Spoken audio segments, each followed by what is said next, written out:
হ্যাঁ হ্যাঁ বল। আরে আমি শুনেছি, আমি দাঁড়া বাড়িতে যাই, বাড়িতে গিয়ে বউর সঙ্গে কথা বলে তোদের ফোন করে দিচ্ছি। ঠিক আছে ঠিক আছে ঠিক আছে, আমি রাজি করিয়ে নেবো, তোদের চিন্তা নেই। ঠিক আছে, আচ্ছা রাখ। হ্যাঁ হ্যাঁ হ্যাঁ রাখ রাখ রাখ। কি গো, রান্না করছো? হ্যাঁ, কেন? আজকে আমি রান্নাটা করে দিই। কি ব্যাপার, তুমি রান্না করবা? কি ব্যাপার? আরে কিছু না, বন্ধুরা একটু দিই।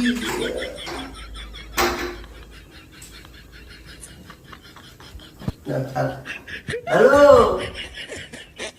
আরে আমি যাবো না রে, আমার শরীরটা ভালো না, তাই তোরাই চলে যা। ঠিক আছে, কিছু মনে করিস না, তোরা চলে যা। ঠিক আছে। No, no, no, no.